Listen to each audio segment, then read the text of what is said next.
Maganda ka raw, Mr. Magdulis. Ako nga pala po si Doc. Gaysa, ano po bang may paglilingkod ko po sa inyo? Ay, Beto! May tanong ko lang po ba, ano po ba yung kinakain nyo? Talbos na kamote! Talbos sa kamote, hindi naman nakaka-blood yun, gulay yun eh. Baka naman po meron pa po kayong ibang kinakain. Wala na! Yun lang ang kinakain ko! Umaga, tanghali, gabi, snack, midnight snack! Yun lang ang kaya kong bilhin! Hindi ko kaya bumili ng karne! Ang mahal-mahal! Pero mahal! Dandahan lang po. Alam ko na po ang gamot dyan. Ikaw! Saglit. Ito mo pala! Naan mo ba? Eto po, bumili po kayo ng ulam, wag lang po italbos ng kamote.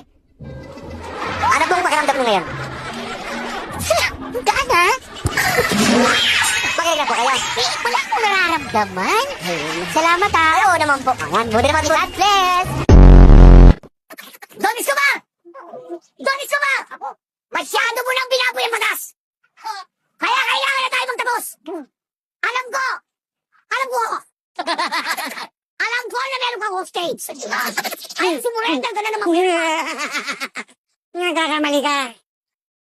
Kulang ka ba para masukuin ko? Ang mga taong katulad mo ay hindi na pinagtatagal sa mundo.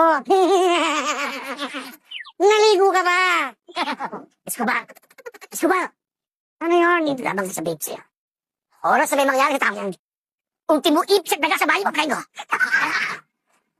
Ngayon, Nga parang ganun. para mapaniwala mo kung buhay pa ang hostage mo, maaari pa sa makita. Kaya papakita ko sa ito.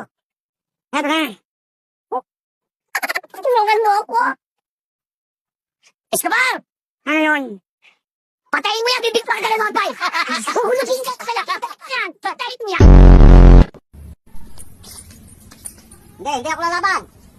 Hindi ako lalaban. Sige. Anong gusto mo? Ibibigay ko lahat ng gusto mo. Hindi ako lalaban. Wallet ko. Ito. Putragis ka. Kung ako pa ang huhuldapin mo.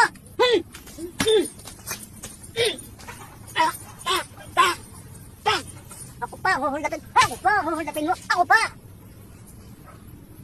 Nagkamali ka. Kala mo. Ang lahat. Kakayanin ninyo.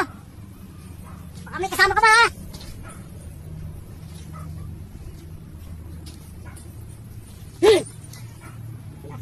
Sinasabi ko sa'yo. Okay, please. Paresto ko itong holdapper ito. Huwag niyong gagayahin ito. Huwag niyong gagayahin yan. Kayo. Baka may kasama dyan ha. Plastic na baril. Kunyari lang ho.